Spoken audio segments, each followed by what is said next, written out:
What's good, people? It's your grown man, John Beal. This is my first broadcast from the studio here in 2025. I have gone live a couple of times and have made a few statements, but this is my first time going live this year. All right, so yesterday, let's get to it. Let's get straight to it. Yesterday was January 20th, and it was ML King's birthday, first and foremost. Well, actually, it was the celebration of his birthday, the holiday. His birthday is actually the 15th of January. But yesterday is the national holiday for Dr. Martin Luther King Jr. Now, it's a day on, not a day off. Hopefully, we did some service projects. If you didn't, you can always do service projects.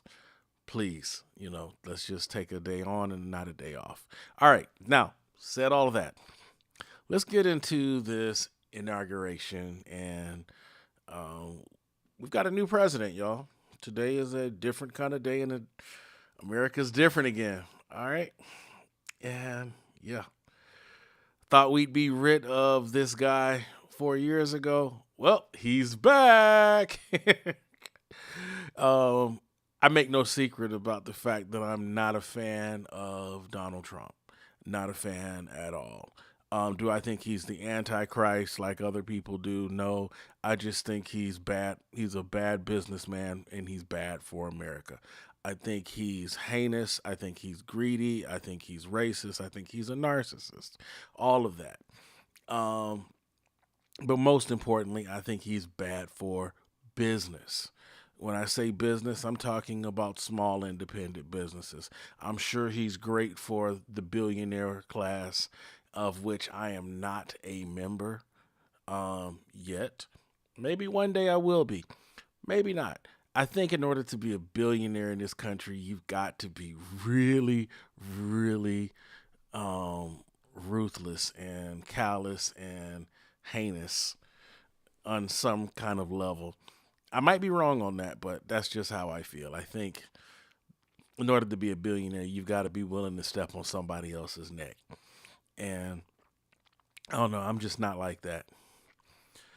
I try to, what is it, build as we climb or, you know, create a way to bring others along with me as I rise because I don't want to be lonely at the top. Anyway, let's get to the subject at hand.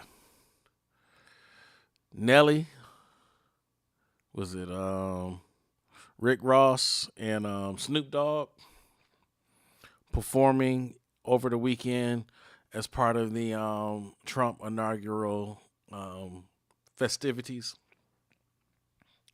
A lot of folks want to cancel them for that. And I think, as much as I disagree with their choices for accepting or taking those gigs, I think canceling someone for taking a gig, that doesn't sit well with me. Um, nah, it doesn't sit well with me. Just can't, you can call someone out for taking a gig, especially Snoop. I'm not a fan that he was so, called folks his quote, jigaboo as N word. I don't use that word, so for taking a gig from Trump back in 20, was that 2016, 2017? Um, he said that, but now he's all of a sudden, backtracking and he took the gig. So does that make him a jigaboo as N word? I don't know. Maybe it does. Maybe it doesn't. I don't know. I know that it doesn't feel right. However, just because it doesn't feel right, does that mean I should cancel him? I've been a fan of his music for years. I've been a fan of the characters that he portrays for years. I've been a character of his, I mean, a fan of his um, swag.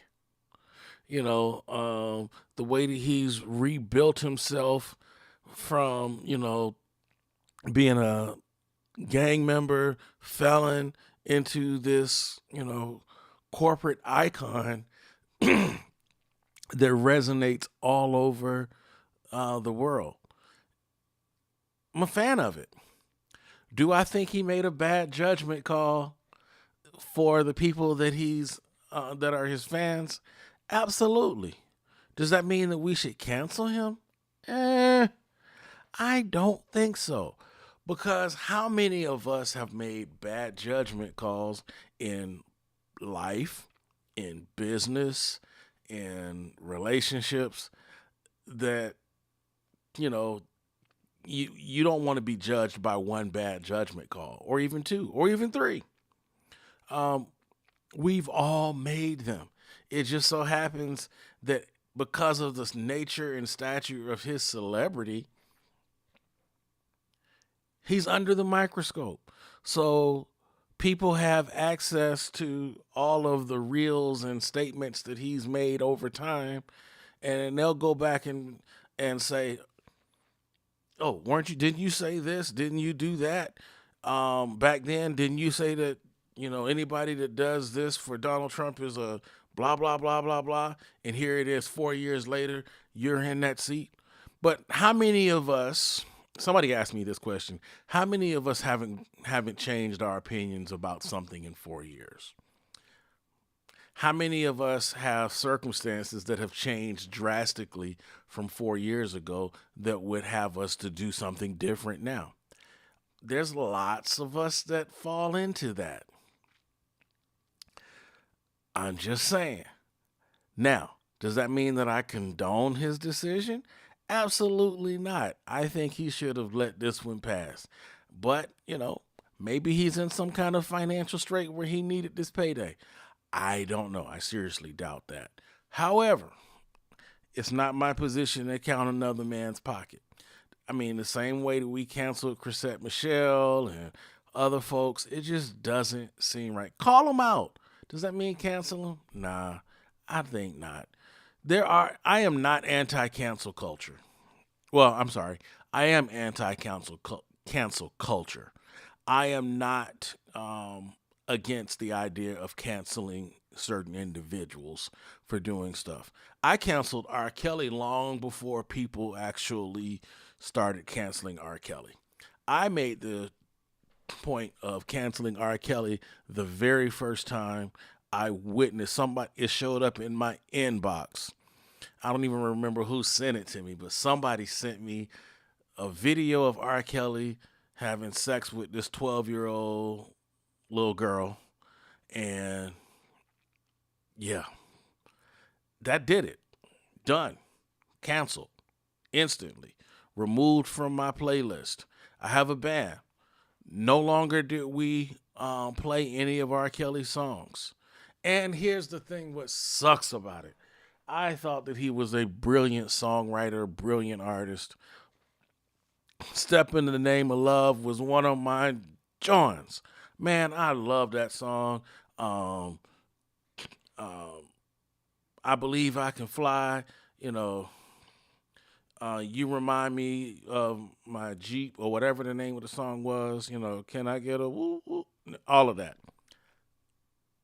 Huge R. Kelly fan. I mean, going back in the day from when he first got his big break on the show called Big Break, hosted by the late Natalie Cole.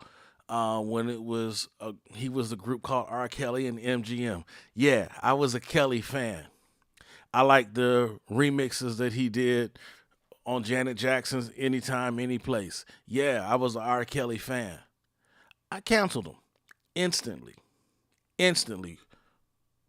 That was a bridge too far. I didn't need this. I didn't need to know anything else. That was him. Mm.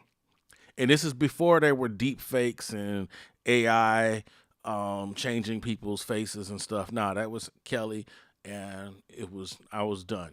Period. Um, Sean Combs, Puffy, cancel him. He dragged the chick down the hall, kicked her, beat her. All of the allegations that where the evidence of these allegations is overwhelming, completely damning. Yeah, cancel, cancel. Um, Bill Cosby. That one still doesn't sit right with me. That's just me. I'm not I'm not against people who have canceled him. I haven't canceled Bill. I'm sorry, I haven't. Um, I still see a certain level of conspiracy surrounding the circumstances with Bill Cosby. I do. Um, but just this whole mass canceling of folks. Harvey Weinstein. Yeah, he was a creepy dude. Yeah, he was really creepy. But my question is, would Harvey Weinstein have been canceled if he was a really handsome, debonair um, guy that everyone really kind of wanted to get with? Would he have been canceled?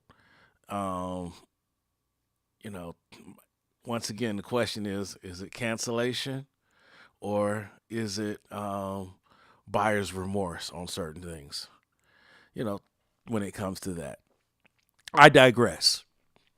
The point I'm trying to make is yes, some people need to be canceled, but this whole cancel culture of just because you do something that I don't agree with, or just because you support a political adversary, doesn't mean that I should cancel you. You have folks that were calling for people to be uninvited to Thanksgiving dinner, Christmas dinner, because they voted for Donald Trump. Come on, man. I mean, I can look at you with the side eye. I can feel a certain kind of way because you supported this cat that I don't support. And I have a lot of good reasons for not supporting him that I really can't go into on social media. But let's just say he was not good for my personal bottom line. And I am doing things differently and trying to set things up differently this go around so that my bottom line is not dependent upon who's in office. But I can tell you that, yeah, in 2016, 2017, I had things in the works that were international deals that went south because of Agent Orange. Now, so I have a legit reason other than just in my feelings and about what he said for not liking or rocking with this dude. However, just because of that doesn't mean that I disown my cousin that voted for this jerk. He's still my cousin. I still love him. Or a conversation where I just had a friend this weekend who told me about all of the reasons why she supports Donald Trump over Kamala Harris.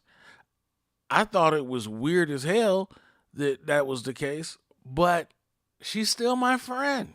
I'm not canceling her. We got 30 years of history.